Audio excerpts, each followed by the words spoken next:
মহারাজ, আমি আমার বন্ধুর লেখা একটি রম্যরচনা পাঠ করছি, পাঠ করে শোনাচ্ছি আপনাকে। রম্যরচনার নাম স্বাধীনতা। খুব ভোরে পুবের ঘরের জানলাটা খুলে দিই, সবুজ পাতাগুলোকে ভর করে হালকা হিমেল হাওয়া ঘরে ঢোকে ঘরটাতে। দূরের আকাশটা তখনও গভীর ঘুমে আচ্ছন্ন। কতগুলো পাখি সুরেলা আওয়াজ করে ডাকছে। দেখি ধীরে ধীরে ঘন অন্ধকারের কোল আলো করে উঠছে সে আমাদের নবজাতক সূর্য। জিজ্ঞেসে করে আমরা কেমন আছি। গভীর ভেবেও উত্তর খুঁজে পাই না। আমার পক্ষে এই প্রশ্নের উত্তর দেওয়া যে কতটা কঠিন তা বোধহয় সূর্যেরও অজানা নয়। বরং আমি পাল্টা জিজ্ঞাসা করি, ঠাকুমা কেমন আছে সূর্য? শুনেছি সুভাষ ঠাকুমাকে বলেছিলেন, দেখবি এদেশ স্বাধীন হবেই। ঠাকুমাও শুনেছি নিজেকে উজাড় করে দিয়েছিলেন দেশকে মুক্ত করতে। ছোটবেলায় দেখতাম কত কত গরিব লোক আমাদের গ্রামের বাড়িটাতে আসতো। কাউকে কখনো খালি হাতে ফিরে যেতে হয়নি। নিজেদের কারুণ্য ঢেকে অন্যের দুঃখ মোচন করবার জন্য গ্রামের সবাই ঠাকুমাকে অন্নপূর্ণা বলে ডাকতো। ঠাকুমা মারা গেছে তাও বহুদিন হলো। একই নিয়মে আজও 15ই আগস্ট আসে।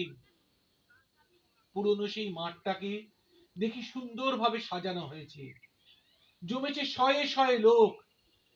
কিন্তু কিন্তু গরিব বা খেটে খাওয়া প্রকৃত নাগরিকদের সেখানে প্রবেশাধিকার নেই। দূর থেকে দাঁড়িয়ে তারা শুধুই হাততালি দেয়। তার মাঝে আমিও দাঁড়িয়ে তাকিয়ে থাকি ওই পতাকাটার দিকে। মনে হয় যেন 3 রঙের মাঝ বরাবর ঠাকুমার হাসি মুখটা ভেসে উঠেছে। কিন্তু পরক্ষণেই ঠাকুমার চোখের কোণায় জল আমার নজর এড়াতে পারে না। রাস্তার একপাশে ধরে মাথা নিচু করে হাঁটতে থাকি। হঠাৎ দেখি পায়ের কাছে একটা মদের বোতল গড়িয়ে আসছে। ডান পাশে ফিরে দেখলাম কিছু নবযুবকের দল দেদার মদ গিলছে। তার মাঝে আমার চেনা মিত্তির পাড়ার রায় কাকুর ছোট ছেলেটাও রয়েছে। খুব খুব খারাপ লাগলো। বলেই ফেললাম, পিন্টু তুই এখানে? ও এগিয়ে এসে মাথায় হাত বুলোতে বুলোতে বলল, আর বলো না দাদা, বন্ধুরা ধরলো তাই একটু পার্টি দিচ্ছি আর কি। বুঝলাম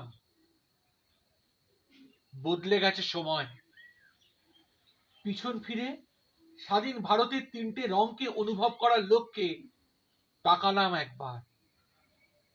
জানতাম বৃথা প্রচেষ্টা। তবু শুধুমাত্র একটা দীর্ঘ নিঃশ্বাস বা দীর্ঘশ্বাস বেরিয়ে এলো। পা দুটো খুব ভারী বলে মনে হচ্ছিল, কিন্তু উপায় নেই। পেটের তাগিদে এগোতেই হবে যে। আজি সূর্য গগন মাঝে দাঁড়িয়ে ডাকিছে আমায়।